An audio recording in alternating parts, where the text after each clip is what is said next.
everyone, and welcome back to Clothesline. My name is Oren, and this is our NXT UK review. For those of you who don't know, here is how it goes. Because this is a 1-hour show, I'll be talking about everything that happened on this week's episode, give an overall review of the show, and then I'm going to give it a score between 1 till 10, and there's even a 0 if the show was a complete catastrophe. We started things off with a match between Xia Brookside and Nina Samuels. These two have been going at it for the past couple of weeks, and Xia wants revenge. But unfortunately for Xia, Nina Samuels is able to cheat her way to victory when she hits Xia with a loaded purse. I think it was a loaded purse. So Nina Samuels cheats her way to victory, and now Xia Brookside still seeking revenge. We then get a segment backstage with Sid Scala on the phone when Jordan Deviln approaches him and says, "Listen, you promised me a new challenge every single week, and now I want a new challenger for the Cruiserweight Championship.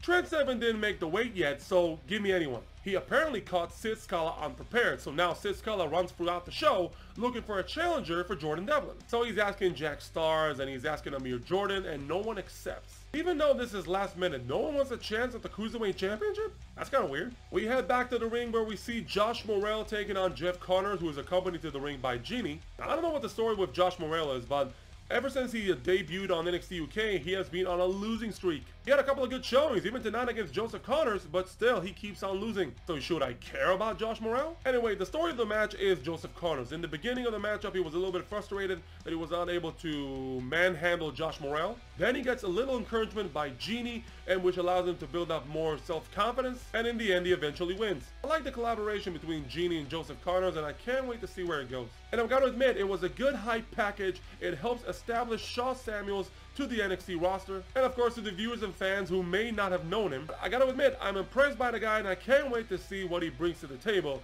to NXT UK. We then get to another matchup with Ilya Dragunov taking on Tyson Tbone with Sam Gradwell on ringside. And Sam Gradwell is bugging the hell out of Ilya Dragunov. He is bugging him, he is irritating him, he is bad-mouthing him, all to the point where Ilya Dragunov almost snaps. He basically beats up Tyson Tbone, the referee calls for the bell, and then afterwards him and Sam Gradwell go at it. They go at it, they fight each other. Sam Gradwell is not backing down, and it takes about 10,000 officials to hold Ilya Dragunov off. So now I'm waiting to see the match between Ilya Dragunov and Sam Gradwell. Although, if you look at the track record for Sam Gradwell, I don't think he's gonna win. We then get the announcement that Meiko Satomura will make her NXT UK debut next week. I can't wait. We go back to the ring and we get another matchup between Joe Coffey and Danny Jones, the new face on the NXT roster, and Joe Coffey just demolishes him. After the matchup, Joe Coffey, of course, reiterates he wants to face Rampage Brown. Rampage Brown walks out, and it's agreed they will have the match. Again, Rampage Brown against Joe Coffey? Shut up and take my money! We then get the announcement that next week we'll have a tag team street fight between the members of the Hunt, taking on Flash Morgan Webster and Mark Andrews.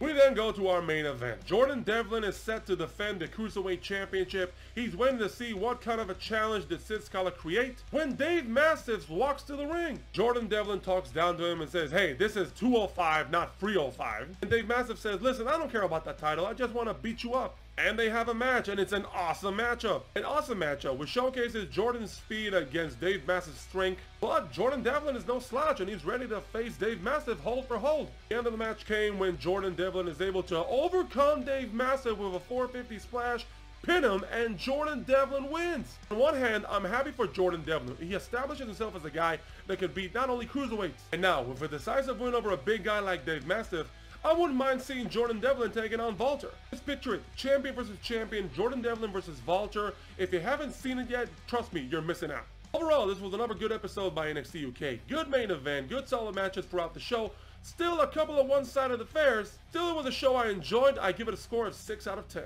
Even though this was a solid show, and even though Jordan Devlin had an impressive win over Dave Mastiff, I would have preferred to see him defend that Cruiserweight Championship. Which goes to show you how thin the Cruiserweight division is on NXT UK. They should really get more challengers in there. But nevertheless, a good show. I'll give it a 6 out of 10. And that is our review. Now we would like to hear from you. Let us know in the comments below. Do you agree or disagree with our score? We would love to hear your comments down below. And also, if you want to stay notified when I'm uploading these videos, hit a like, subscribe to the channel, and hit that bell notification button. And I'll see you next time on another NXT UK review. Thank you for watching.